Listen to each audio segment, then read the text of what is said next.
broadened political participation. Mass meetings in which ordinary people expressed their opinions, voted, and gained political experience were common not only in the cities but in small towns and rural communities as well.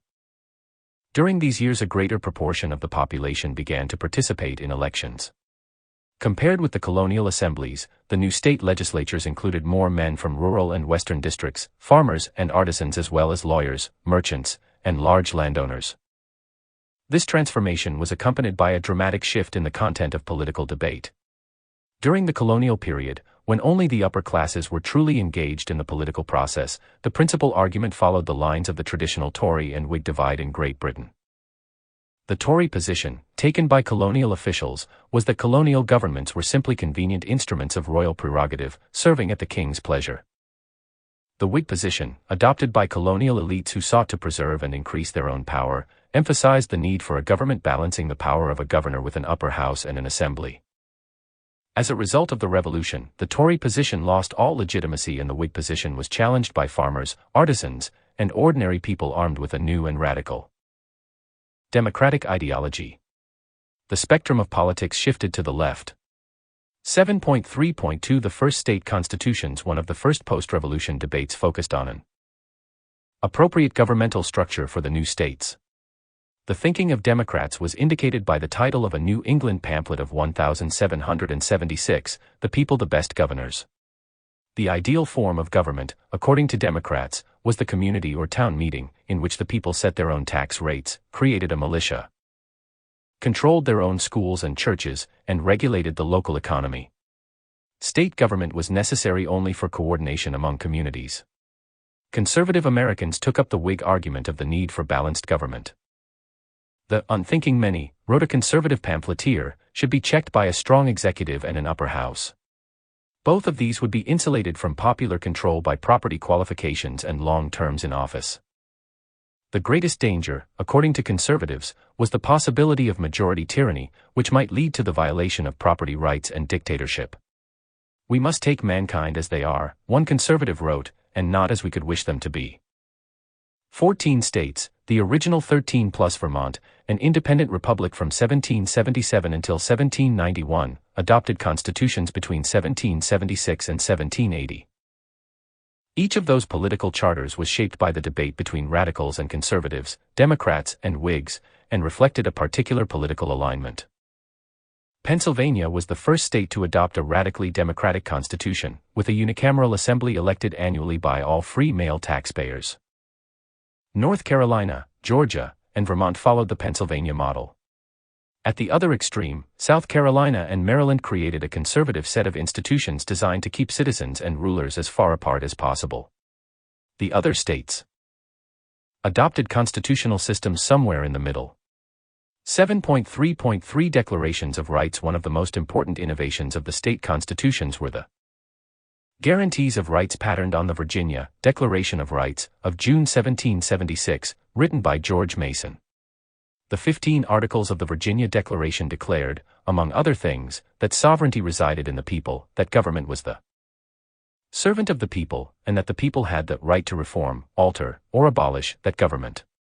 There were guarantees of due process and trial by jury in criminal prosecutions, as well as prohibitions against excessive bail and cruel and unusual punishment.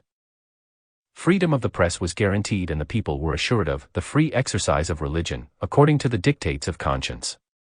8 state constitutions included a general declaration of rights, others incorporated specific guarantees. A number of states proclaimed the right of the people to engage in free speech and free assembly, to instruct their representatives, and to petition for the redress of grievances, rights either inadvertently or deliberately omitted from Virginia's declaration. These declarations were important precedents for the Bill of Rights, the first 10 amendments to the Federal Constitution of 1789.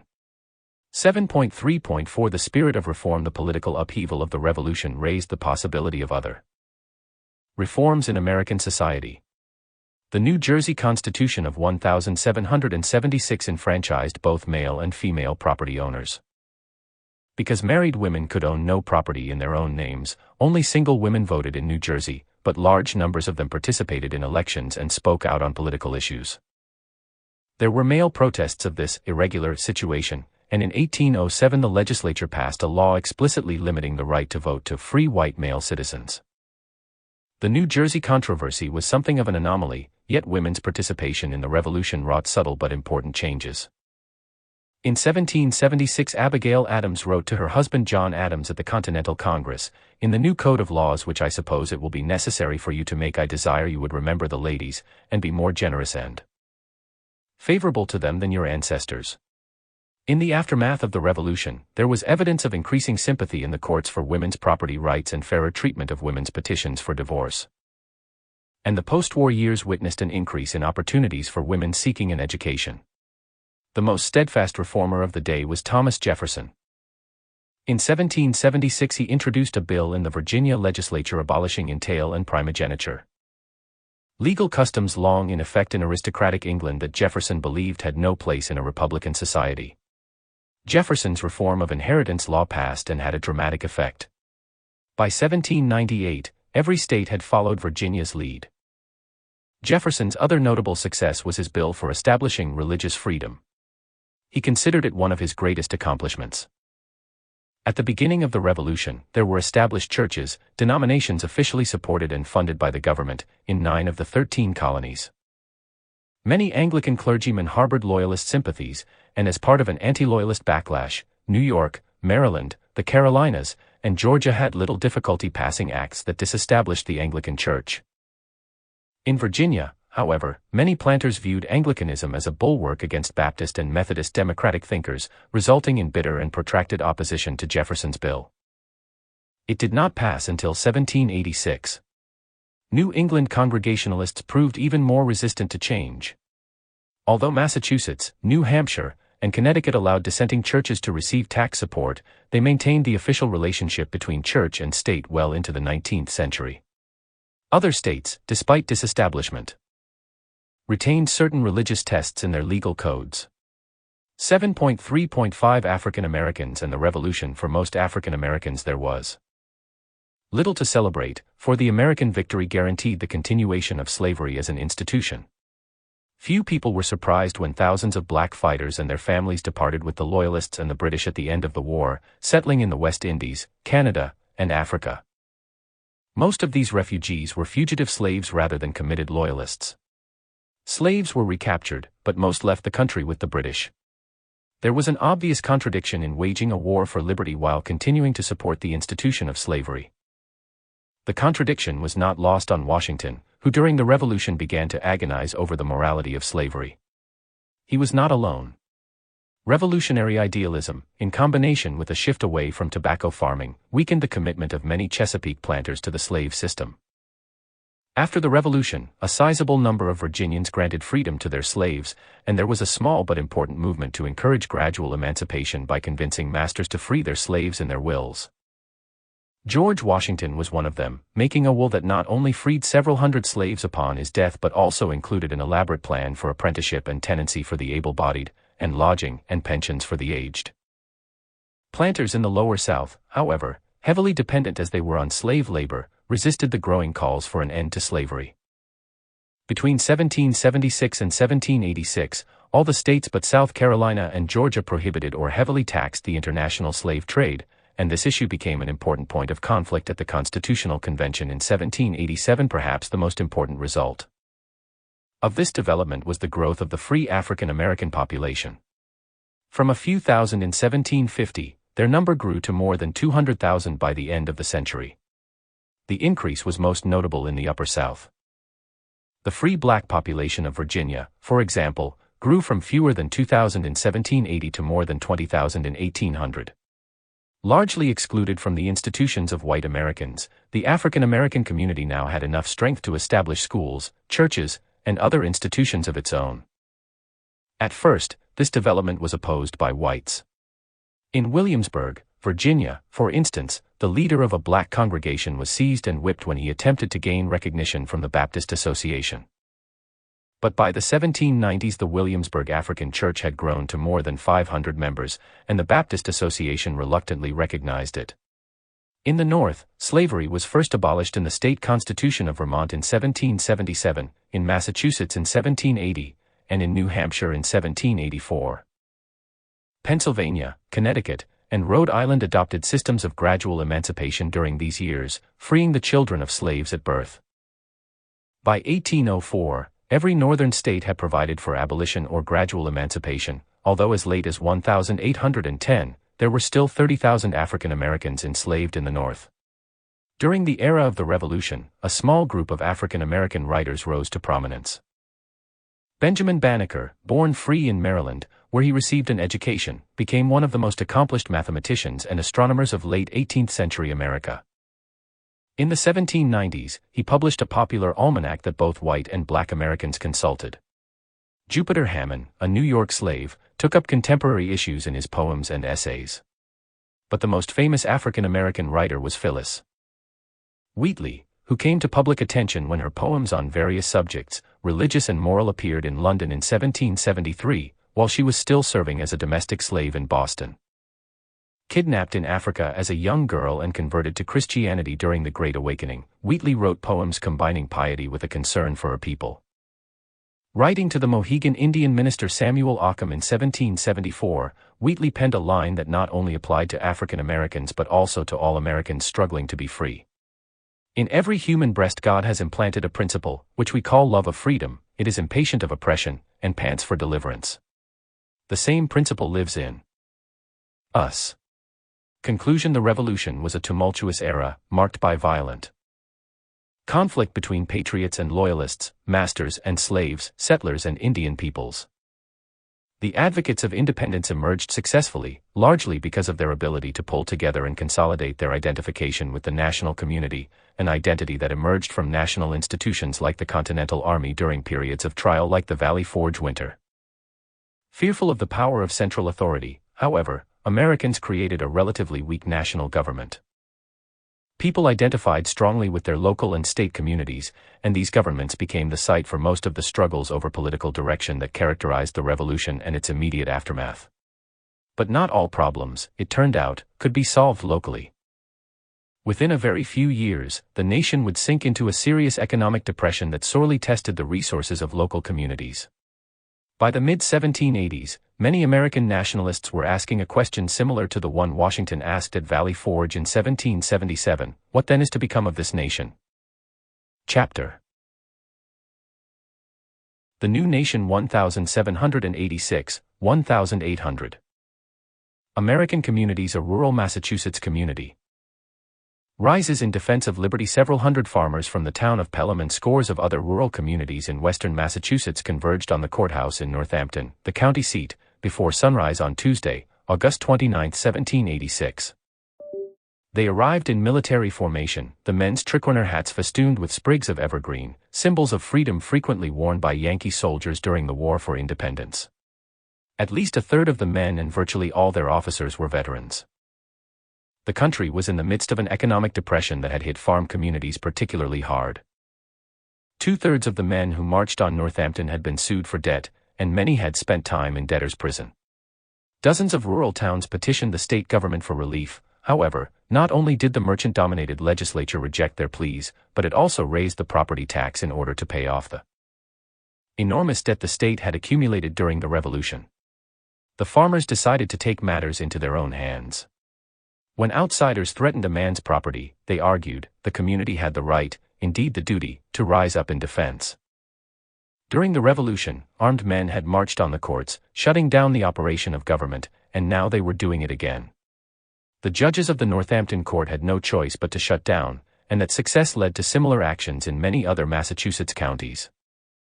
This uprising quickly became known as Shays's Rebellion, named for Daniel Shays, a decorated Revolutionary officer and one of the leaders from the town of Pelham. Although rebellion was most widespread in the state of Massachusetts, similar disorders occurred in the country districts of New Hampshire, Vermont, Pennsylvania, Maryland, and Virginia. Conservatives around the country were thrown into panic. The rebels, wrote Secretary of War Henry Knox to George Washington, planned to seize the property of the wealthy and redistribute it to the poor. Washington and other conservative leaders saw Shays's rebellion as a class conflict pitting poor against rich, debtor against creditor.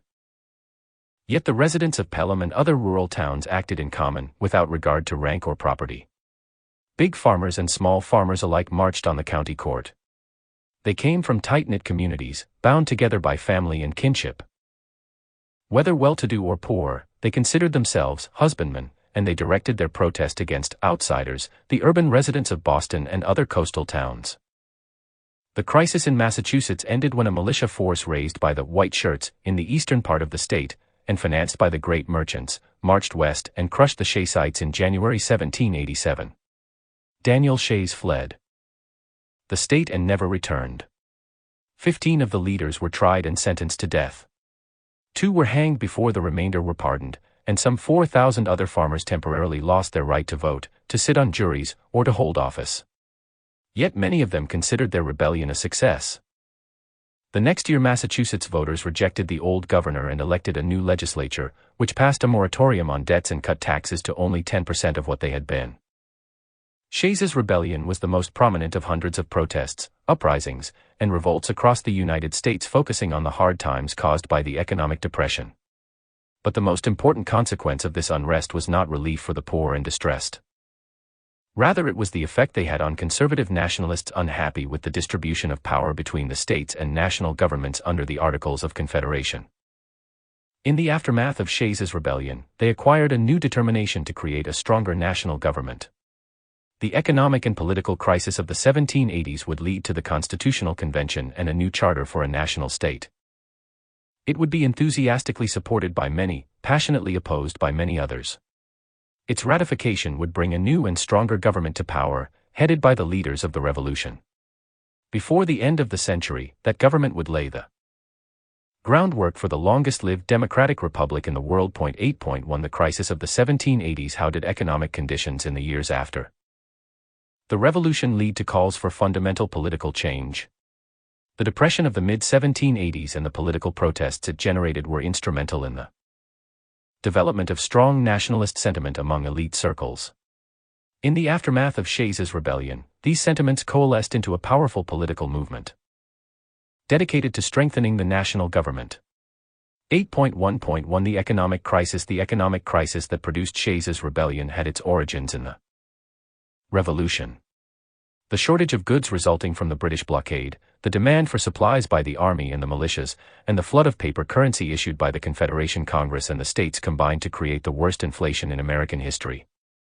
By 1781, Congress had issued more than $190 million in currency. Most of this paper money ended up in the hands of merchants who had paid only a fraction of its face value. After the war ended, inflation gave way to depression. Political revolution could not alter economic realities. The independent United States continued to be a supplier of raw materials and an importer of manufactured products, and Great Britain remained the country's most important trading partner. In 1784, British merchants began dumping goods in the American market, offering easy terms of credit. But the production of exportable goods had been drastically reduced by the fighting, and thus the trade deficit with Britain for the period 1784-1786 rose to approximately £5 million. The deficit acted like a magnet, drawing hard currency from American accounts, leaving the country with little silver or gold coin in circulation. Commercial banks insisted on the repayment of old loans and refused to issue new ones. By the end of 1784, the country had fallen into the grip of economic depression, and within 2 years, prices had fallen by 25%. The depression struck while the nation was attempting to dig out from the huge mountain of debt incurred during the Revolution. Not allowed to raise taxes on its own, the Confederation Congress requisitioned the states for the funds necessary for debt repayment. The states in turn taxed their residents. At a time when there was almost no money in circulation, ordinary Americans feared being crushed by the burden of private debt and public taxes. The economic problem became a political problem. 8.1.2 State remedies. In the states, radicals called for regulation of the economy. The most controversial remedies were those designed to relieve the burden on debtors and ordinary taxpayers. Farmers and debtors pressed their state governments for legal tender laws, which required creditors to accept a state's paper currency at face value for all debts, public and private. Despite the opposition of creditors, 7 states enacted such laws. For the most part, these were modest programs that worked rather well, caused little depreciation, and did not result in the problems creditors feared. Some states erected high tariff barriers to curb imports and protect domestic industries. But foreign shippers found it easy to avoid these duties simply by unloading their cargo in states without tariffs and distributing the goods by overland transport. To be effective, commercial regulations had to be national. Local sentiment had to give way to the unity of a national community. 8.1.3 Toward a new national government in 1786, the legislature of Virginia invited all the states to appoint delegates to a convention where they might consider political remedies for the economic crisis. The meeting, held in Annapolis, Maryland, in September, was sparsely attended, but the men shared their alarm over the rebellion that was simultaneously taking place in Massachusetts, and the possibility of others like it. What stronger evidence can be given of the want of energy in our governments than these disorders? Washington wrote fellow Virginian James Madison, one of the delegates. If there exists not a power to check them, what security has a man for life, liberty, or property? Convinced of the absolute necessity of strengthening the national government, the Annapolis Convention passed a resolution requesting that the Confederation Congress call on all the states to send delegates to a national convention that they might render the Constitution of the federal government adequate to the exigencies of the Union. A few weeks later, with some reluctance, the Congress voted to endorse a convention to be held in Philadelphia in May 1787, for the sole and express purpose of revising the Articles of Confederation. Conservatives had in mind more than simply a revision of the Articles, however. They looked forward to a considerably strengthened national government. Believing that the consolidation of power in a strong central government would better serve their interests as merchants, bankers, and planters, the conservatives hid their motives behind the call for revision of the Articles. 8.2 The new Constitution. How did Americans differ in their views of the new Constitution, and how were those differences reflected in the struggle to achieve ratification? In late May 1787, a few weeks after the suppression of Shays's rebellion, 55 men from 12 states assembled at the Pennsylvania State House in Philadelphia. A number of prominent men were missing.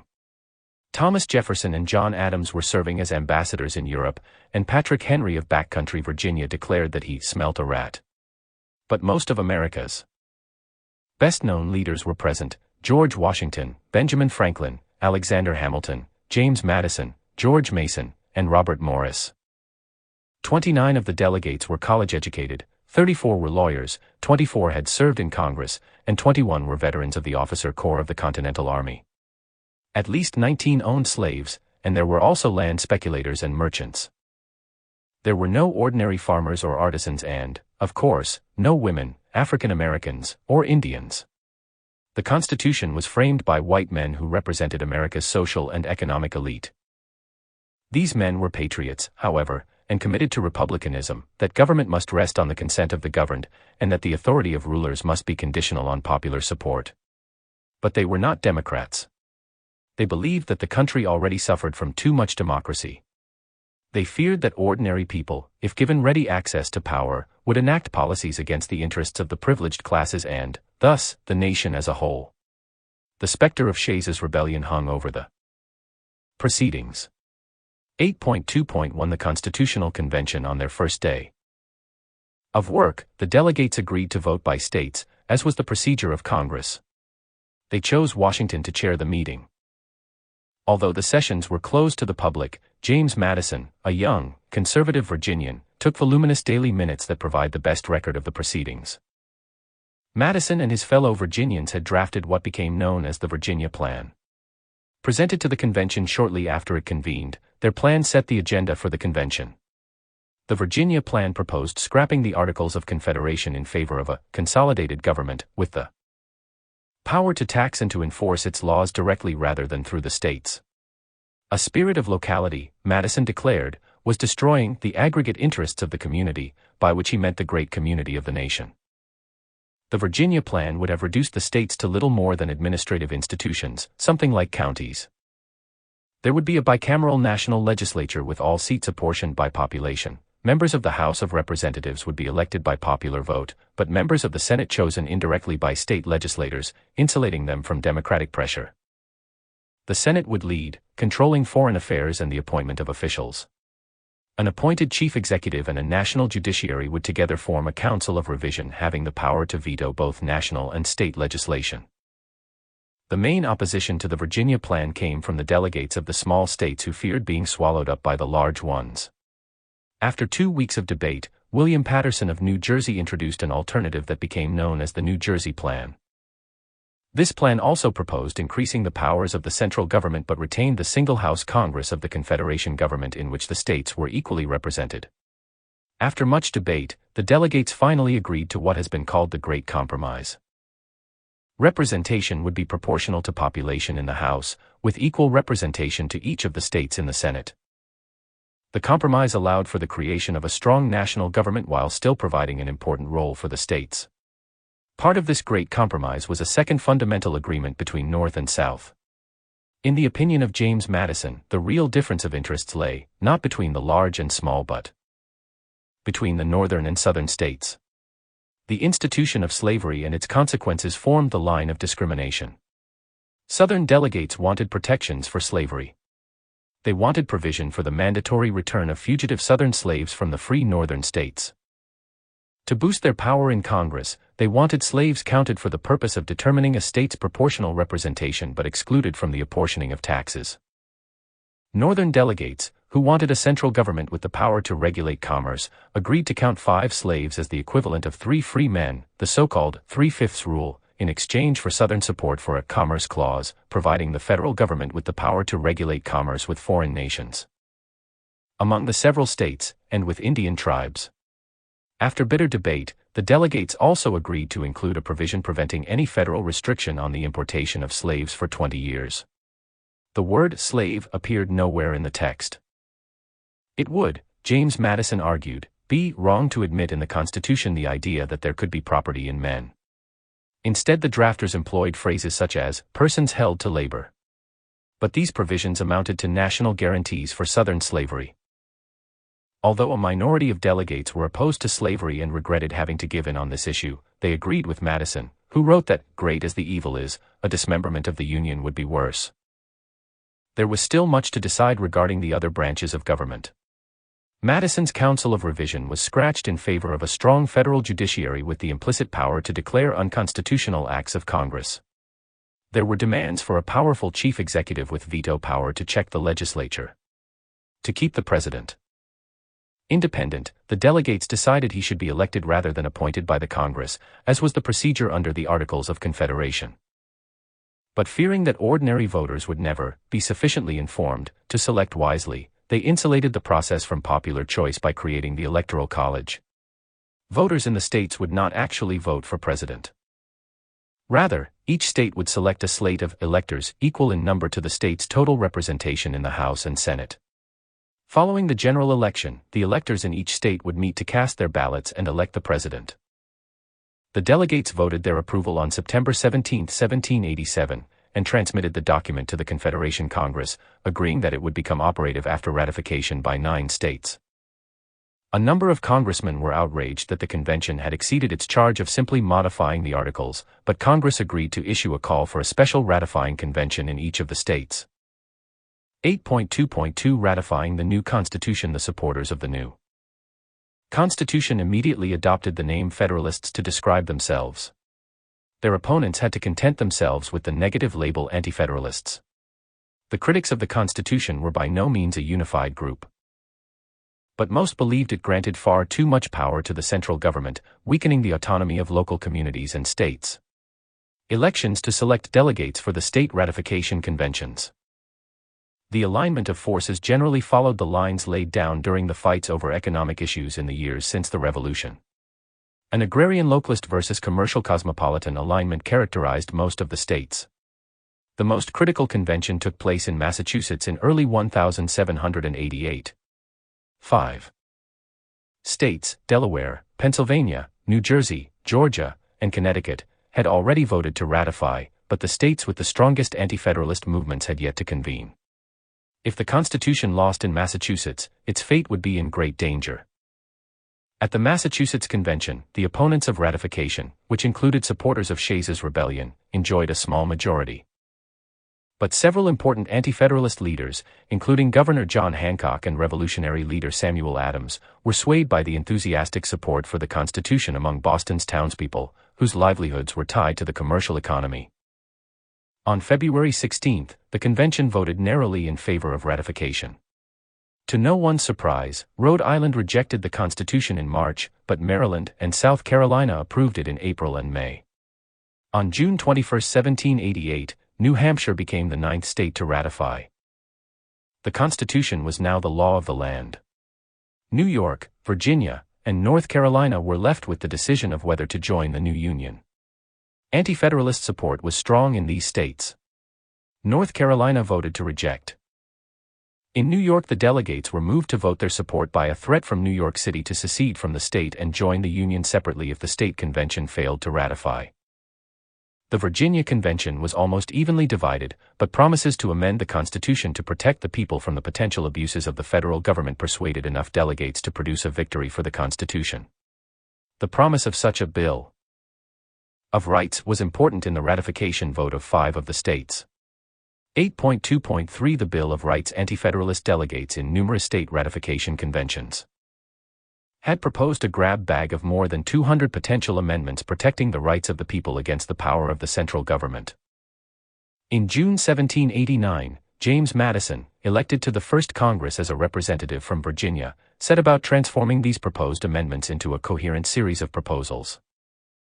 Congress approved 12 and sent them to the states, and 10 survived the ratification process to become the Bill of Rights in 1791.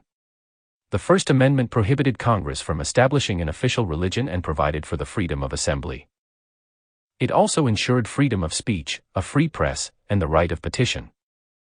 The other amendments guaranteed the right to bear arms, to limit the government's power to quarter troops in private homes, and to restrain the government from unreasonable searches or seizures. They guaranteed the traditional legal rights under the common law, including the prohibition of double jeopardy, the right not to be compelled to testify against oneself, and due process of law before life, liberty, or property could be taken away. Finally, the enumerated rights of the people were protected, and the powers not delegated to the federal government were reserved to the states. The first 10 amendments to the Constitution have been a restraining influence on the growth of government power over American citizens. Their provisions have become an admired aspect of the American political tradition throughout the world. The Constitution was authored by the Federalists, but the Bill of Rights is the most important legal legacy of the Anti-Federalists.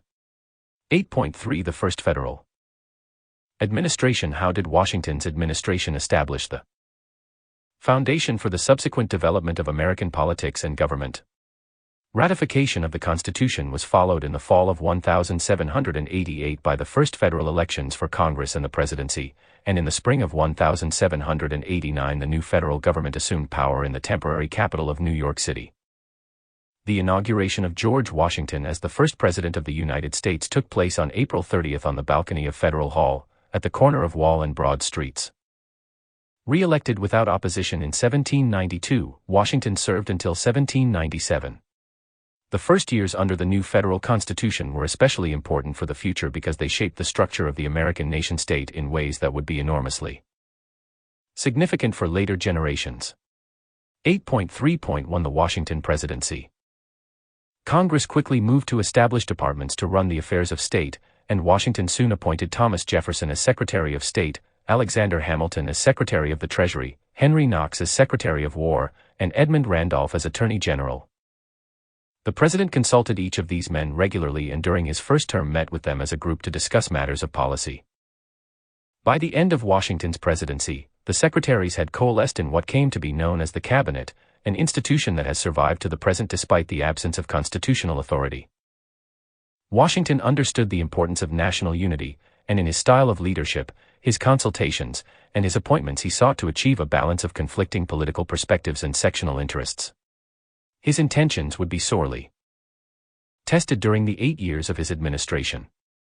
8.3.2 The Federal Judiciary. The most important piece of legislation to emerge from the first session of Congress was the Judiciary Act of 1789, implementing the judicial clause of the Constitution, which empowered Congress to set the number of justices on the Supreme Court and to create a system of federal courts. The act established a high court of 6 justices and established circuit and district federal courts. Strong nationalists argued for a powerful federal legal system that would provide a uniform code of civil and criminal justice throughout the country. But the localists in Congress, intent on preserving local community autonomy, successfully fought to retain the various bodies of law that had developed in the states. The act gave federal courts limited original jurisdiction, restricting them mostly to appeals from state courts. But it established the principle of federal judicial review of state legislation, despite the silence of the Constitution on this point. Washington appointed and the Senate confirmed the 6 Supreme Court justices, including John Jay, who became Chief Justice. During the court's first decade it heard relatively few cases yet managed to raise considerable political controversy. In Chisholm v. Georgia, the court ruled in favor of 2 South Carolina residents suing the state of Georgia for the recovery of confiscated property, thus supporting the Constitution's grant of federal jurisdiction over disputes between a state and citizens of another state. Many localists believed the ruling threatened the integrity of the states, and in response, they proposed an 11th Amendment to the Constitution, protecting states against suits by citizens of another state. It was ratified in 1798. The Supreme Court nevertheless established itself as the final authority on questions of law when it invalidated a Virginia statute in Ware v. Hilton and upheld the constitutionality of an act of Congress in Hilton v. United States. 8.3.3 Hamilton's Fiscal Program. Fiscal and economic affairs were important in the new government. It was, after all, the economic crisis and the resulting unrest in episodes like Shays's Rebellion that had provided the momentum for the new Constitution. Lacking revenue and facing the massive national debt run-up during the Revolution, the government took power in a condition of virtual bankruptcy. Treasury Secretary Hamilton took on the task of reorganizing the nation's finances. In 1790 he submitted a report on the public credit, recommending the federal redemption, at full value of the national debt owed to foreign and domestic creditors, as well as the assumption of the obligations accumulated by the states during the previous 15 years. Congress readily agreed to settle the $11 million owed to foreign creditors but balked at the redemption of the domestic debt of $42 million and the assumption of the state debts of another $25 million. Hamilton proposed issuing new interest-bearing government bonds that would be exchanged for the full face value of all the notes, warrants, and securities the government had distributed during the Revolution. Thousands of veterans had been rewarded for their service with warrants for land or money, but as they waited for Congress to mark out the territory or provide the funding, many had been forced by necessity to sell to speculators at deep discounts.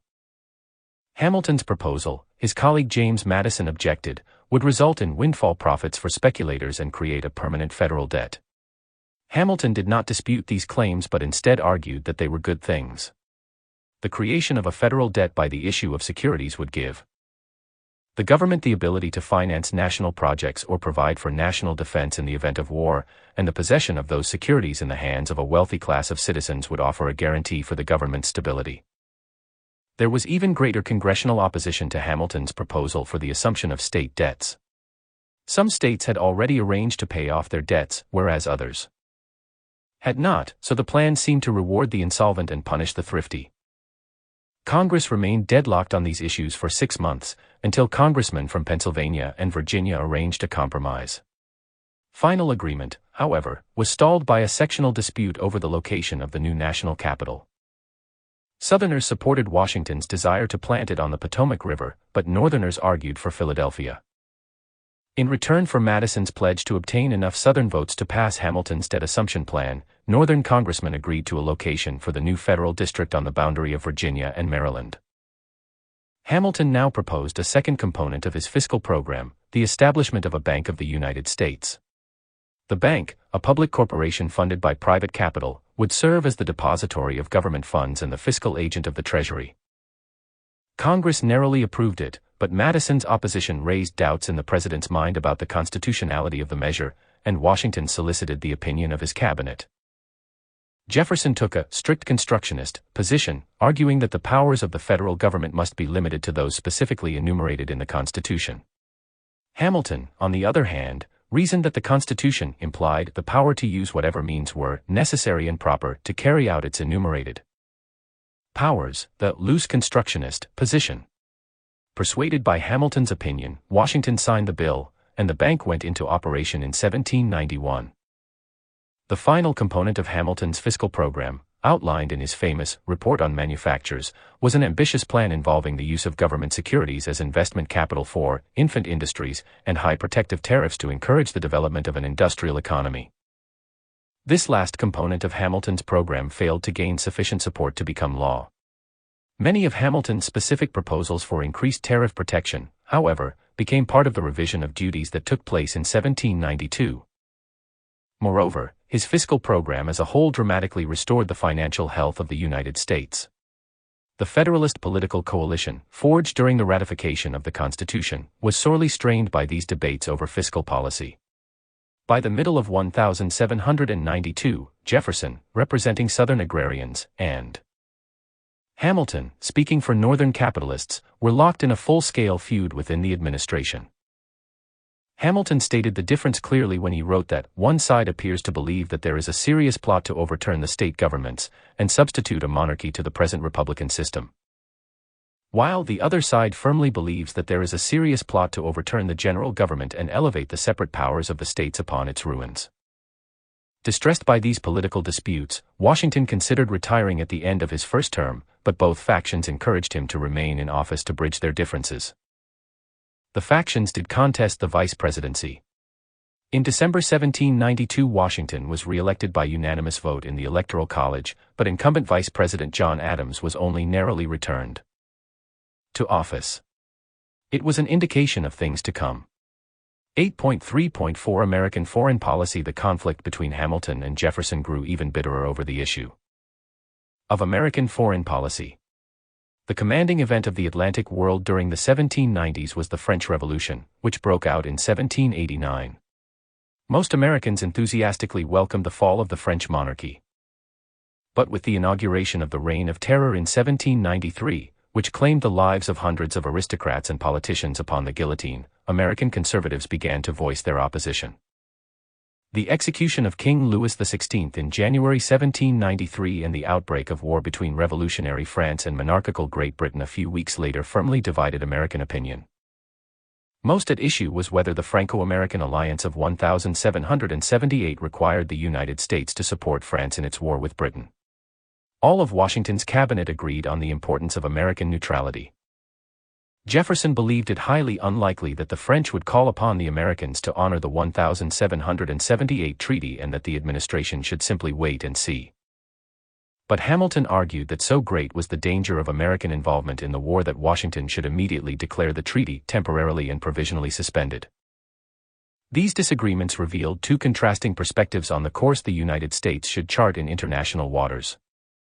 Hamilton and the Nationalists believed in the necessity of an accommodation with Great Britain, the most important trading partner of the United States and the world's greatest naval power. Jefferson, Madison, and their supporters, on the other hand, looked for more international independence, less connection with the British, and thus closer relations with Britain's traditional rival, France. They pinned their hopes for the future on American Western expansion. The debate in the United States grew hotter with the arrival in early 1793 of French Ambassador Edmond Genet. Large crowds of supporters greeted him throughout the nation, and Genet solicited contributions and distributed commissions authorizing American privateering raids against the British. Knowing he must act before citizen, Genet compromised American sovereignty and involved the United States in a war with Britain. The president issued a proclamation of neutrality on April 22, 1793. Hamilton's supporters applauded the president, but Jefferson's friends were outraged. Throughout the country, activists sympathetic to France organized democratic societies, political clubs modeled after the Sons of Liberty. Society members corresponded with each other, campaigned on behalf of candidates, and lobbied with congressmen. Citizen Genet miscalculated, however, alienating even his supporters, when he demanded that Washington call Congress into special session to debate neutrality. Jefferson, previously a confidant of the ambassador, now denounced Genet as hot-headed and indecent towards the president. But his words came too late to save his reputation with Washington, and at the end of 1793 Jefferson left the administration. The continuing upheaval in France soon swept Genet's party from power and he was recalled, but fearing the guillotine, he claimed sanctuary and remained in the United States. During his time in the limelight, however, Genet had furthered the division of the Federalist coalition into two factions, one identifying with Washington, Hamilton, and conservative principles, the others supporting Jefferson. Madison, Democracy, and the French Revolution.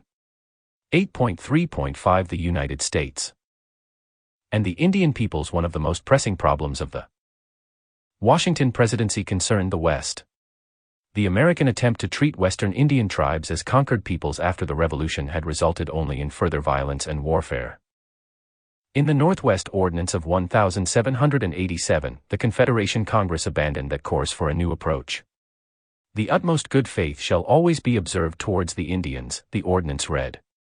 Their lands and property shall never be taken from them without their consent. Yet the ordinance was premised on the survey and sale to American settlers of Indian land north of the Ohio River and the creation of new state governments. The ordinance pointed in wildly contradictory directions. The new federal government continued to pursue this inconsistent policy. In 1790, Congress passed the Intercourse Act, the basic law by which the United States would regulate trade and intercourse with the Indian tribes. In an attempt to clarify the vexing problem of Indian sovereignty, the act declared public treaties between the United States and the Indian nations the only legal means of obtaining Indian land. Treaty making, thus, became the procedure for establishing and maintaining relations with Indian nations. In the 20th century, a number of Indian communities have successfully appealed for the return of lands obtained by states or individuals in violation of this provision of the Intercourse Act. To eliminate the abuses of unscrupulous traders, the act also created a federal licensing system, and subsequent legislation authorized the creation of subsidized trading houses, or factories, where Indians could obtain manufactured goods at reasonable prices. These provisions indicated the best intentions of the Washington administration. On the other hand, one of the federal government's highest priorities was the acquisition of Western Indian land to support a growing population of farmers. The federal government, in fact, was unable to control the flood of settlers coming down the Ohio River. An American expeditionary force was sent to evict squatters from Indian land, but inevitably the troops ended up protecting settlers and fighting Indians. In defense of their homelands, villages of Shawnees, Delawares, and other Indian peoples confederated with the Miamis under their war chief Little Turtle. In the fall of 1790, Little Turtle lured federal forces led by General Josiah Harmar into the Confederacy's stronghold in Ohio and badly mauled them. In November 1791, the Confederation inflicted an even more disastrous defeat on a large American force under General Arthur St. Clair, governor of the Northwest Territory and the former president of Congress. More than 900 Americans were killed or wounded, making this the worst defeat of an army by Indians in North American history. 8.3.6 Spanish Florida and British Canada. The position of the United States in the West was made even more precarious by the hostility of Spain and Great Britain, which controlled the adjoining territories. Under the dynamic leadership of King Carlos III and his able ministers, Spain introduced liberal reforms to revitalize the rule-bound bureaucracy of its American empire. As a result, the economy of New Spain grew rapidly in the 1780s. Moreover, Spain had reasserted itself in North America, acquiring the French claims to Louisiana before the end of the 7 Years' War, expanding into California, seizing the Gulf Coast during the American Revolution, and regaining Florida from Britain in the Treaty of Paris in 1783. The Spanish were deeply suspicious of the United States. American settlers, the Spanish governor of Florida declared, were nomadic like Arabs, distinguished from savages only in their color, language, and the superiority of their depraved cunning and untrustworthiness. Spain claimed for itself much of the territory that today makes up the states of Tennessee, Alabama, and Mississippi and pursued a policy designed to block the continued expansion of the young republic. Spain's anti-American policy in the West had several facets. Controlling both sides of the lower Mississippi, the Spanish closed the river to American shipping, making it impossible for Western American farmers to market their crops through the port of New Orleans. They also sought to create a barrier to American settlement by promoting immigration to Louisiana and Florida. They succeeded in attracting several thousand Acadians, whom the British had deported from Nova Scotia during the 7 Years' War. Reassembling their distinctive communities in the Bayou country of Louisiana, these tough emigrants became known as the Cajuns. But otherwise, the Spanish had little success with immigration and relied mostly on creating a barrier of pro-Spanish Indian nations in the lower Mississippi Valley. In the early 1790s, the Spanish attempted to extend their control of the Mississippi River by constructing 2 new forts at sites that would later become the river cities of Vicksburg and Memphis. North of the Ohio River, the situation was much the same. Thousands of Loyalists had fled the United States in the aftermath of the Revolution and settled north of Lakes Ontario and Erie. They were understandably hostile to the new republic. In 1791 the British Parliament passed the Canada Act, creating the province of Upper Canada and granting the Loyalists limited self-government. To protect this province, British troops remained at a number of posts within American territory, such as Detroit, where they supplied arms to the Indian nations, in hopes of creating a buffer to American expansion. 8.3.7 The Crises of 1794 These conditions laid the groundwork for the gravest crisis of Washington's presidency in 1794. In the West, the inability of the federal government to subdue the Indians, eliminate the British from the northern fur trade, or arrange with the Spanish for unencumbered use of the Mississippi River stirred frontiersmen to loud protest. Secret agents for Great Britain and Spain sought to entice American settlers to quit the Union and join themselves to Canada or Florida. In the Atlantic, Great Britain declared a blockade of France and its colonies in the West Indies, and by early 1794 the Royal Navy had confiscated the cargoes of more than 250 American ships, threatening hundreds of merchants with ruin. To make matters worse, a rebellion broke out among farmers in western Pennsylvania in the summer of 1794. To produce needed revenue, Congress had placed an excise tax on the distillation of whiskey, which many farm families produced from their surpluses of corn. Throughout rural America, farmers protested that the new tax ran counter to the principles of the Revolution.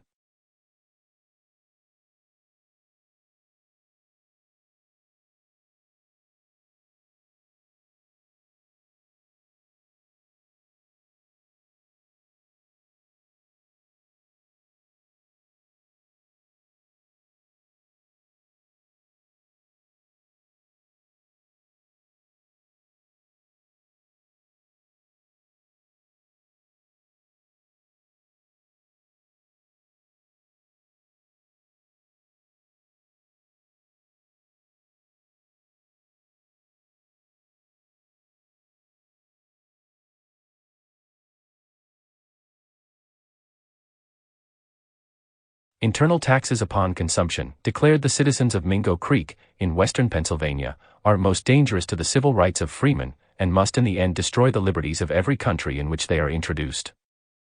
Protest turned to riot when the Mingo Creek militia attempted to seize the tax collector, and several of their number were killed in the confrontation. The Whiskey Rebellion came at a time when Washington considered the nation to be under siege. The combination of Indian attack, international intrigue, and domestic insurrection, he believed, posed the greatest threat to the nation since the Revolution. He called up a federal army of 13,000 men, and ordered the occupation of western Pennsylvania. Federal troops dragged protesting farmers from their beds and confined them to open pens, where they remained for days in the freezing rain. Authorities arrested 20 people, and a judge convicted 2 of treason. The protests gradually died down and Washington pardoned the felons, sparing their lives. The president overreacted, for there was no organized insurrection in western Pennsylvania. Nevertheless, his mobilization of federal military power was a dramatic demonstration of his commitment to the preservation of the Union, the protection of the western boundary, and the supremacy of the national over the local community. Washington's action was reinforced by an impressive American victory against the Western Indian Confederacy. Following the disastrous defeat of St. Clair by Little Turtle, the president directed General Anthony Wayne to lead a greatly strengthened American force to secure the Northwest. At the Battle of Fallen Timbers, fought in northern Ohio on August 20, 1794, Wayne crushed the Indians. This American victory set the stage for the Treaty of Greenville in 1795, in which the representatives of 12 Indian nations ceded a huge territory encompassing most of present-day Ohio, much of Indiana, and other enclaves in the Northwest. 8.3.8 Settling disputes with Britain and Spain. The strengthened American position in the West encouraged the British finally to settle their dispute with the United States so that they might concentrate on defeating Republican France. Washington dispatched Chief Justice John Jay to London to arrange a settlement with the British, and in November 1794 Jay and his British counterpart signed an agreement providing for British withdrawal from American soil by 1796, for limited American trade with British colonies, and for most favored nation status. Jay's treaty enshrined Hamilton's conception of American neutrality. Hamilton's opponents, on the other hand, were enraged at what they considered an accommodation with the British at the expense of the French. Moreover, Southerners were alienated by Jay's failure to negotiate compensation for masters whose slaves had fled to the British during the Revolution. Throughout the country, opponents of the treaty organized protests and demonstrations. Nevertheless, the Senate, dominated by supporters of Hamilton, ratified the agreement in June 1795. In the House, a coalition of Southerners, Westerners, and Friends of France attempted to stall the treaty by threatening to withhold the necessary appropriations. The deadlock continued until late in the year, when word arrived that the Spanish had abandoned their claims to the territory south of the Ohio River.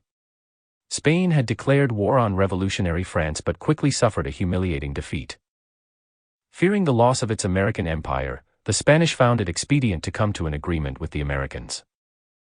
In 1795, American envoy Thomas Pinckney negotiated a treaty setting the international boundary at the 31st parallel and opening the Mississippi to American shipping.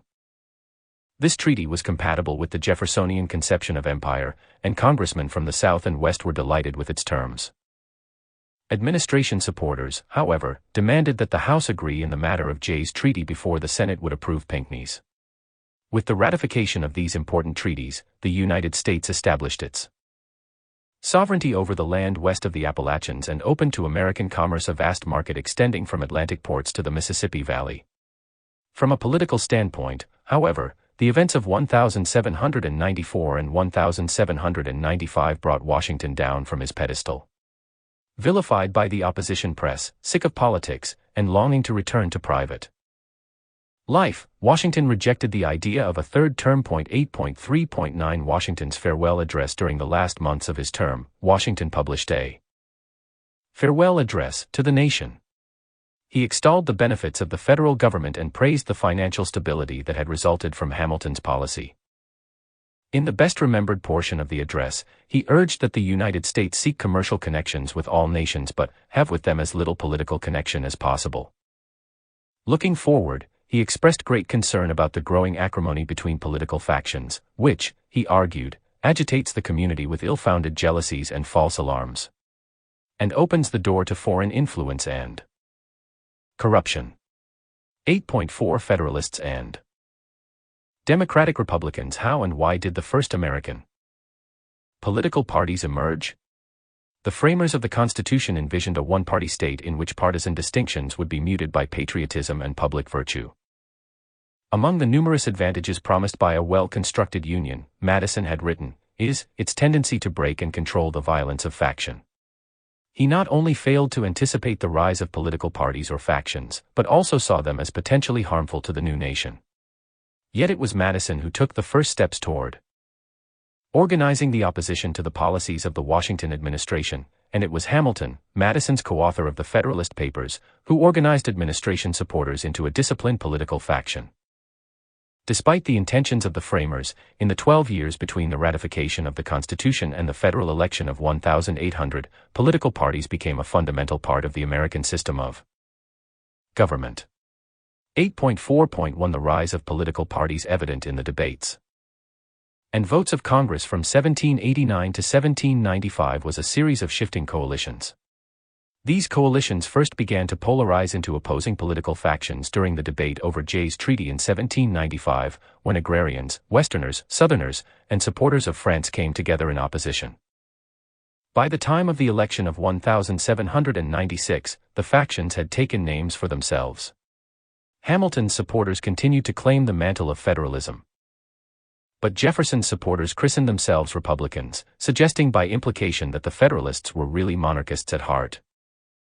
The two political factions played a fitful role in the presidential election of 1796, which pitted Vice President John Adams against Thomas Jefferson.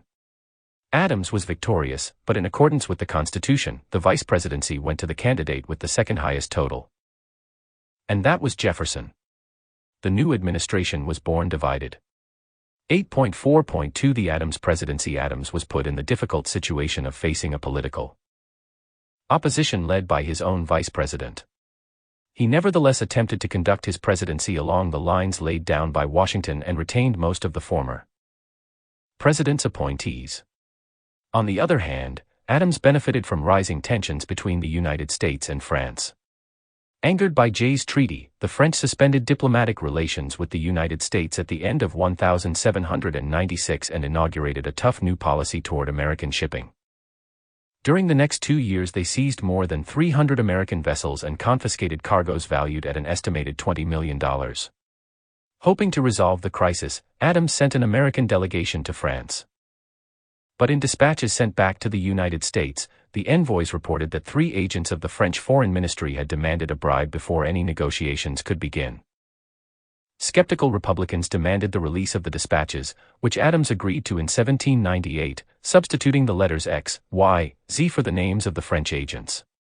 The documents upheld Adams's case and proved a major liability for the Republicans, sparking powerful anti-French sentiment throughout the country. The XYZ affair, as it became known, sent Adams's popularity soaring. 8.4.3 The Alien and Sedition Acts. During the spring of 1798, Adams and the Federalists prepared the country for war with France. Congress authorized tripling the size of the army, and Washington came out of retirement to command the force. Fears of a French invasion declined after word arrived of a British naval victory over the French at Abu Qir Bay in Egypt in August 1798, but what became known as the quasi-war between France and the United States continued. The Democratic Republicans contested the Federalist war measures and began for the first time to act as a genuine opposition party, complete with caucuses, floor leaders, and partisan discipline. The more effective the Republicans became as an opposition, the more treasonous they appeared in the eyes of the Federalists. With the Revolution still fresh in memory, Americans had a weak understanding of the concept of a loyal opposition. Disagreement with the administration was misconstrued by the Federalists as opposition to the state itself. In the summer of 1798, the Federalist majority in Congress, with the acquiescence of President Adams, passed 4 acts severely limiting both freedom of speech and the freedom of the press and threatening the liberty of foreigners in the United States. The Naturalization Act extended the period of residence required for citizenship from 5 to 14 years. The Alien Act and the Alien Enemies Act authorized the president to order the imprisonment or deportation of suspected aliens during wartime.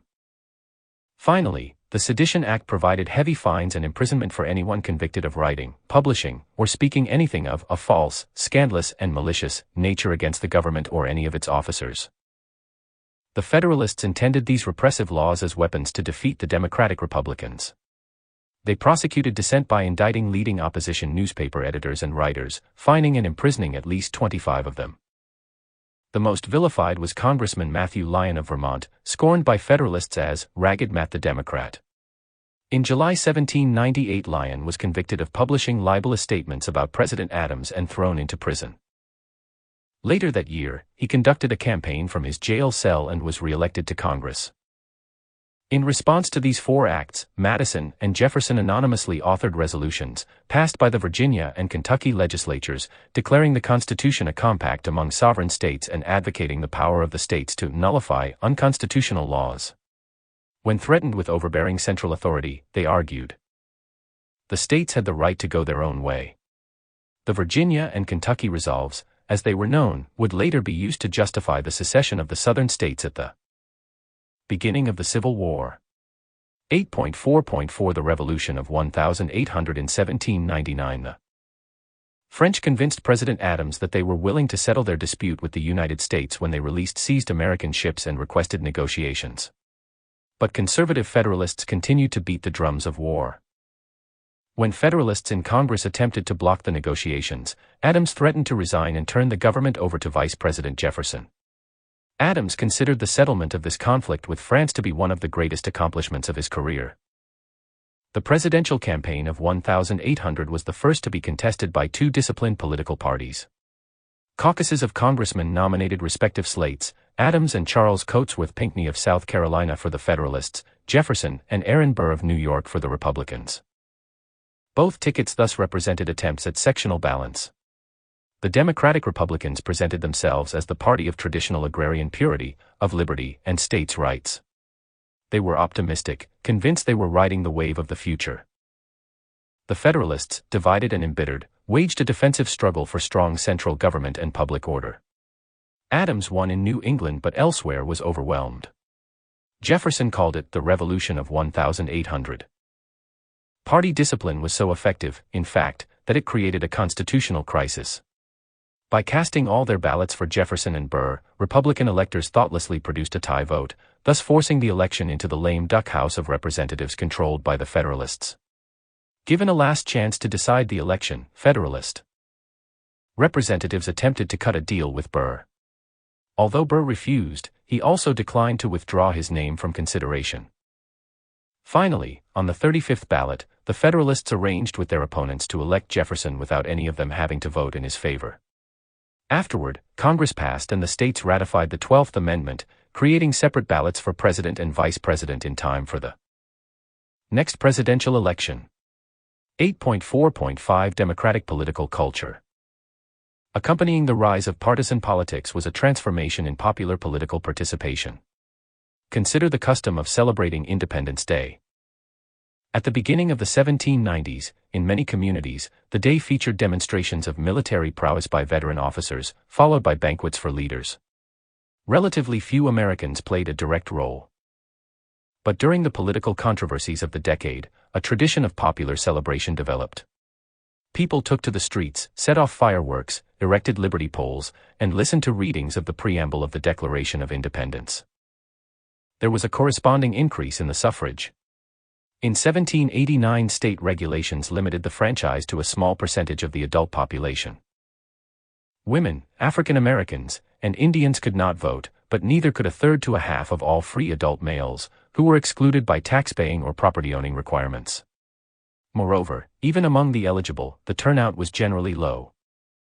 The situation changed with the increasing competition between Democratic Republicans and Federalists.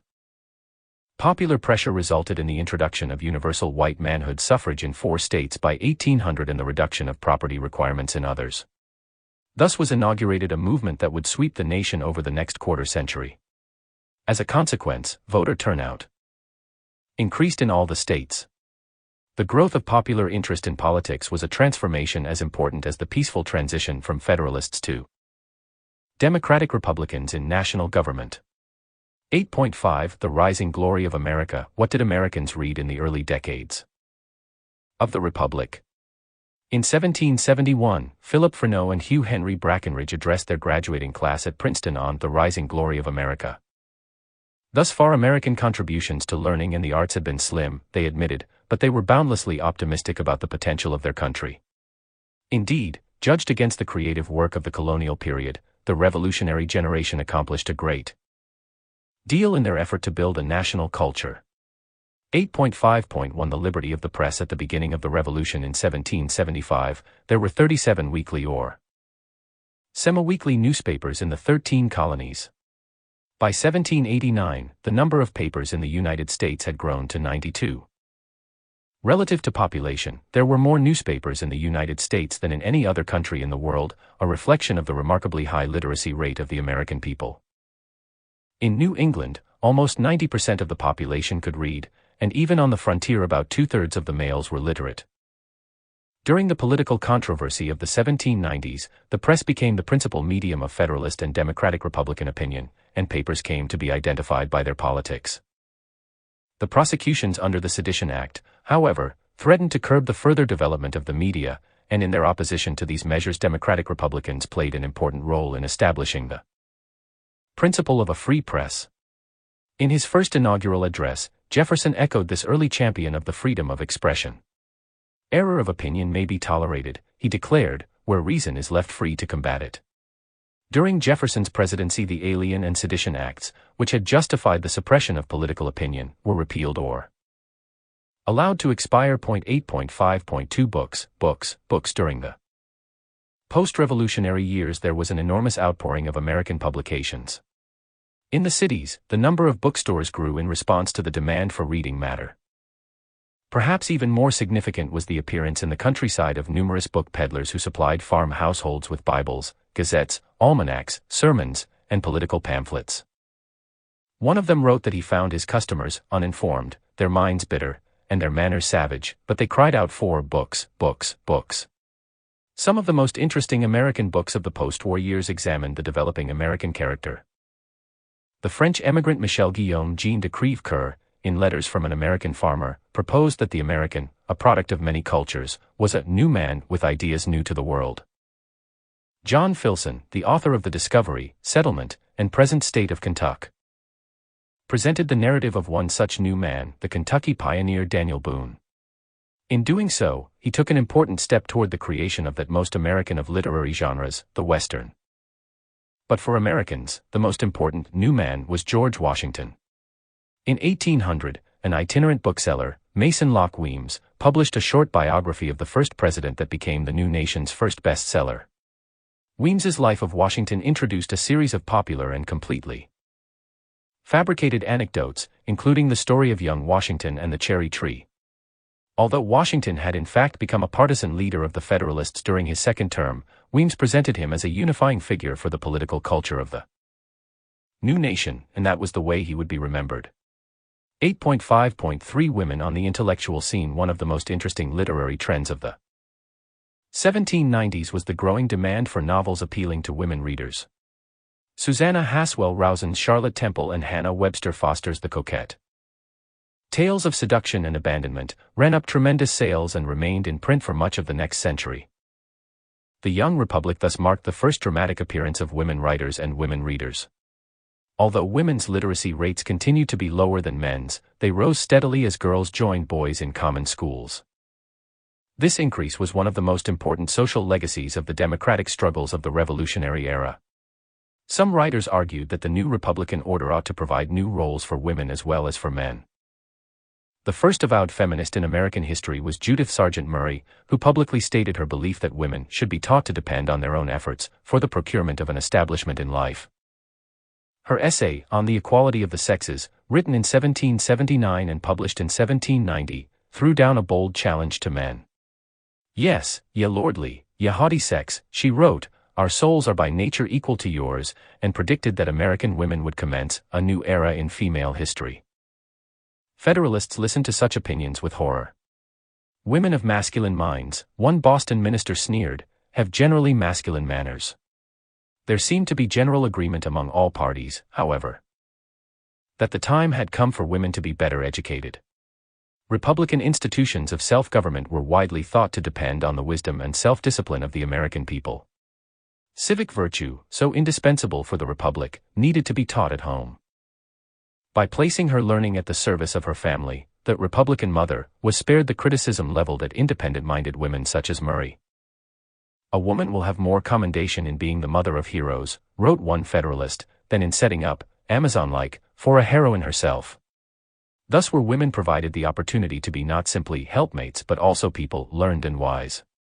But they were also expected to be content with a narrow role, not to wish for fuller participation in the American experiment. Conclusion. During the last years of the 18th century, the United States adopted a new constitution and established a new national government. It repaid the debt run up during the Revolution and made peace with adversaries abroad and Indian peoples at home. Americans began to learn how to channel their disagreements into political struggle. The new government, born in the economic and political crisis that surrounded Shays's rebellion, had withstood a first decade of stress, but tensions would continue to divide the people. At the beginning of the new century, it remained uncertain whether the new nation would find a way to control and channel the energies of an expanding people. Chapter: An Empire for Liberty 1790, 1824. American Communities Expansion touches Mandan Villages. On the Upper Missouri in mid-October 1804, news arrived at the Mandan Villages on the Upper Missouri River that an American military party led by Meriwether Lewis and William Clark was coming up the river. The principal chiefs, hoping for expanded trade and support against their enemies the Sioux, welcomed these first American visitors with an enthusiastic dance and gifts of food. Since the 14th century, when they had migrated from the east, the Mandans had lived along the Missouri, on the edge of the Great Plains in what is now North Dakota. Mandan men hunted buffalo and Mandan women kept storage pits full with abundant crops of corn, beans, squash, and sunflowers grown on the fertile soil of the river bottomlands. The Mandan villages were the central marketplace of the northern plains. At trading time in late summer they filled with Crows, Assiniboines, Cheyennes, Kiowas, and Arapahoes. Well before any of these people, or those of other tribes, had met a European. They were trading in kettles, knives, and guns acquired from the French and English to the east, and leatherwork, glassware, and horses acquired from the Spanish in the southwest. Lewis and Clark had been sent by President Thomas Jefferson to survey the Louisiana Purchase and to find an overland route to the Pacific Ocean. They were also instructed to inform the Indians that they now owed loyalty and trade to the American government, thereby challenging British control over the lucrative North American fur trade. Meeting with the village chiefs, the Americans offered the Mandans a military and economic alliance. His people would like nothing better, responded Chief Black Cat, for the Mandans had fallen on hard times over the past decade. The smallpox destroyed the greater part of the nation, the chief said. All the nations before this malady afraid of them. After they were reduced, the Sioux and other Indians waged war, and killed a great many. The Americans spent the winter with the Mandans, joining in their communal life and establishing firm and friendly relations with them. Lewis and Clark spent many hours acquiring important geographic information from the Mandans, who drew charts and maps showing the course of the Missouri, the ranges of the Rocky Mountains, and places where one could cross the Continental Divide. The information provided by the Mandans and other Indian peoples to the west was vital to the success of the expedition. Lewis and Clark's voyage of discovery depended largely on the willingness of Indian peoples to share their knowledge of the land with the Americans. In need of interpreters who could help them communicate with other Indian communities on their way, the Americans hired several multilingual Frenchmen who lived with the Mandans. They also acquired the services of Sacagawea, the 15-year-old Lemhi Shoshone wife of one of the Frenchmen, who became the only woman to join the westward journey. The presence of Sacagawea and her baby son was a signal, as Clark noted, to all the Indians as to our friendly intentions. Everyone knew that women and children did not go on war parties. After an arduous journey across the Rockies, the party reached the Pacific Ocean at the mouth of the Columbia River, where they spent the winter. Overdue and feared lost, they returned in triumph to St. Louis in September 1806. Before long, the Americans had established Fort Clark at the Mandan Villages, giving American traders a base for challenging British dominance of the western fur trade. The permanent American presence brought increased contact, and with it much more disease. In 1837, a terrible smallpox epidemic carried away the vast majority of the Mandans, reducing the population to fewer than 150. For Bears, a Mandan chief who had been a child at the time of the Lewis and Clark visit, spoke these last words to the remnants of his people. "I have loved the whites," he declared. "I have lived with them ever since I was a boy. But in return for the kindness of the Mandans, the Americans had brought this plague.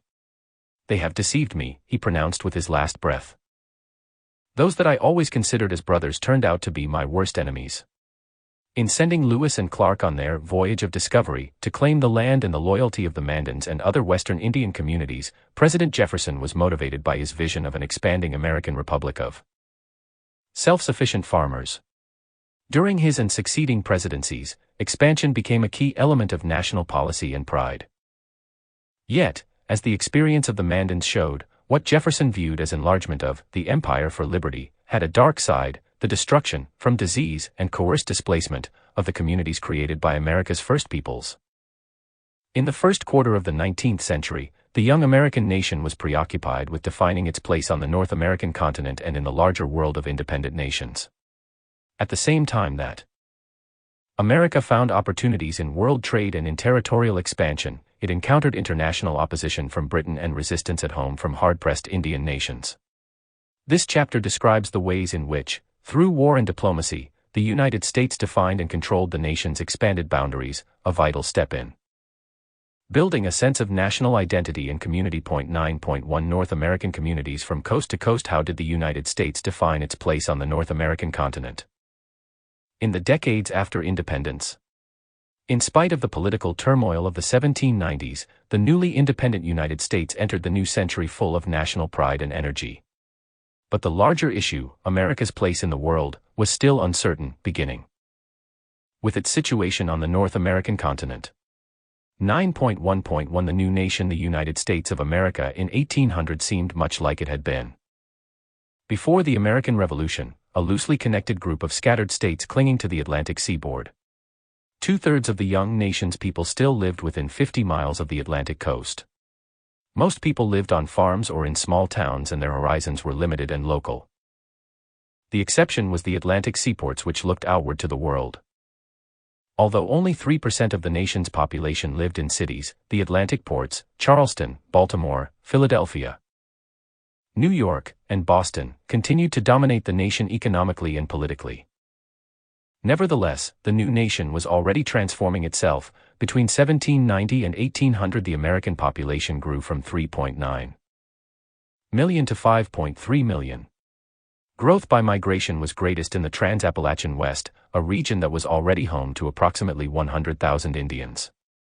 Soon, expansion was to transform the nation, but in 1800 the United States of America was a new and weak country sharing a continent with the potentially hostile colonies of most of the world's great powers. 9.1.2 to the north, British North America and Russian America. Although Britain had lost its war to keep the American colonies, it kept a firm grasp on British North America, which had once been French Canada. In 1800, its heart remained the former French colony of Quebec. Most of the rest of the settlers elsewhere were American, many of them loyalists driven out at the time of the Revolution. British North America dominated the continental fur trade and the great succession of waterways, the St. Lawrence River, the Great Lakes, and the rivers beyond, that made it possible. Britain was on friendly terms with many of the native peoples who were part of the fur trade. This economic grip, which extended far south of the Canadian border, was a challenge and frustration to many westward moving Americans. Russian settlement of what is now Alaska posed another potential threat to the United States. Alaska was an extension of the Russian conquest of Siberia, which was driven by the fur trade as well. By the 1750s, Russian and Siberian fur trappers, known as Promyshlenniki, were shipping a steady supply of furs from Russian America. The Russian-American Company, chartered by the Tsar in 1799, set up American headquarters in Sitka only to have their first fortress destroyed in the Tlingit Revolt of 1802. The Russians re-established Sitka by force in 1804. Over the next generation, they made U.S. officials uneasy by reaching far south along the Pacific coast, cooperating with the Spanish in California at Fort Ross and also with Hudson's Bay officials at Fort Vancouver in Oregon Country. 9.1.3 to the west and south, the Spanish Empire, Haiti, and the Caribbean. Spain posed the greatest threat to the United States because it possessed most of North and South America. Mexico City, with a population of 200,000, was by far the largest city on the continent. But Spanish control crumbled rapidly in the 1790s. Tensions mounted between the Spanish-born Peninsular's high officials and bureaucrats, and the native-born Criollos of Spanish descent who chafed at their subordination, especially after the success of the American Revolution. In the 1790s, there were two abortive Criollo conspiracies on behalf of independence in Mexico City alone. Furthermore, none of New Spain's northern provinces, created to protect Mexico's fabulously wealthy silver mines, thrived. In all of the older settlements, San Antonio, Santa Fe, and Tucson, only a handful of persons of Spanish descent lived among a preponderantly native population. This was true even in the most recently founded northern province, Alta California, where the Spanish established a chain of 21 missions that stretched north from San Diego to Sonoma.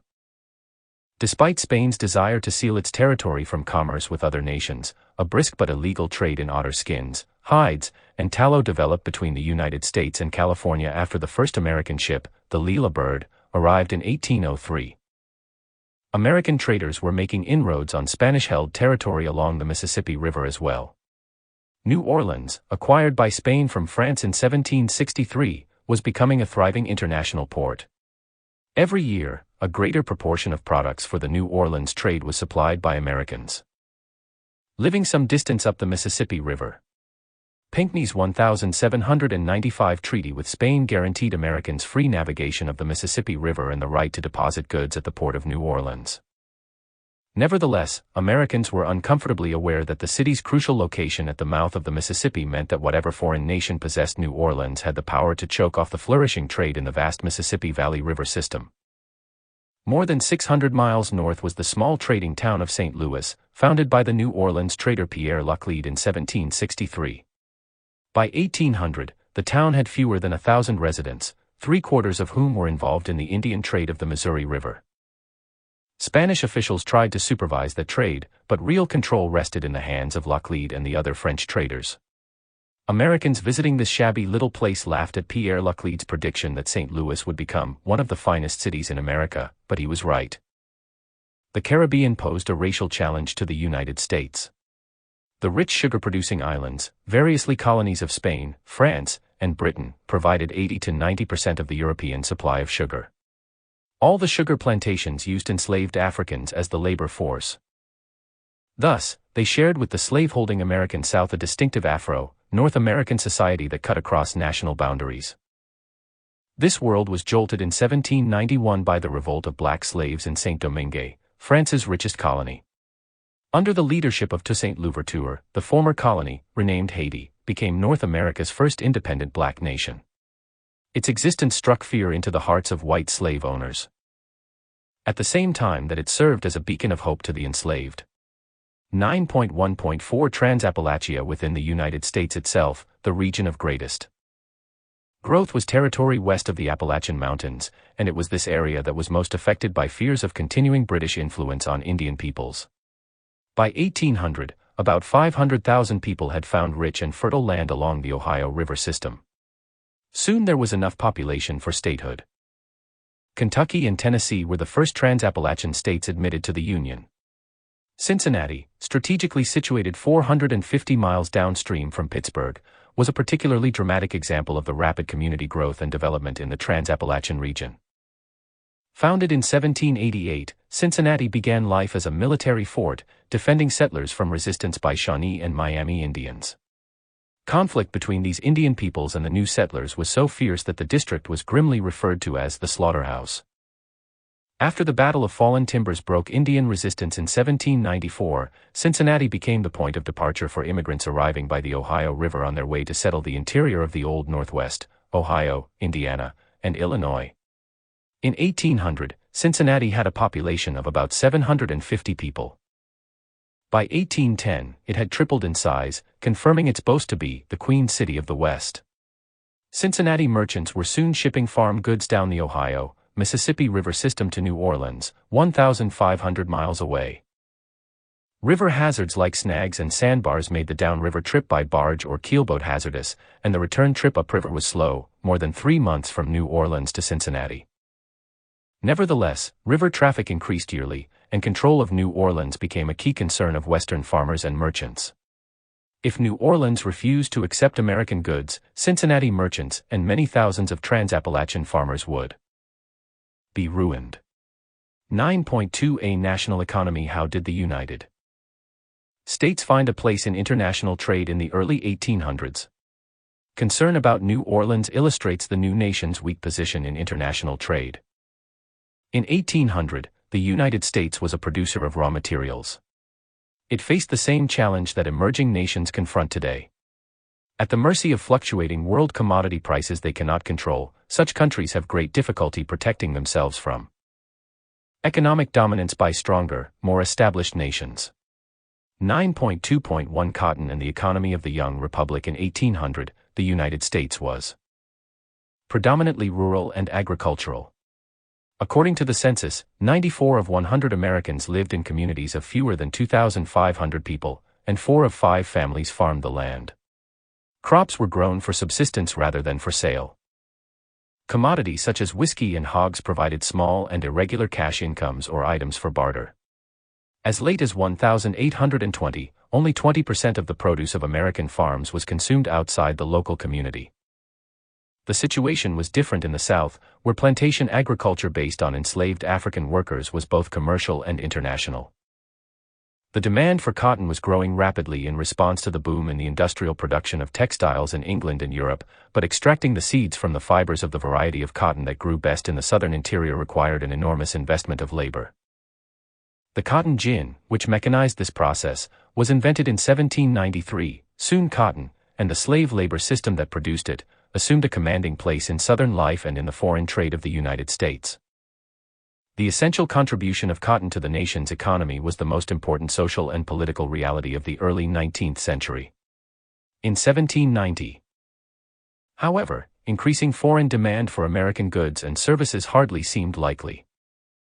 Britain, still the biggest customer for American raw materials, no longer gave its former colony preferential tariffs, with the result that trade between the two countries diminished. Britain and France both excluded Americans from their lucrative West Indian trade and taxed American ships with discriminatory duties. It was difficult to be independent in a world dominated by great powers.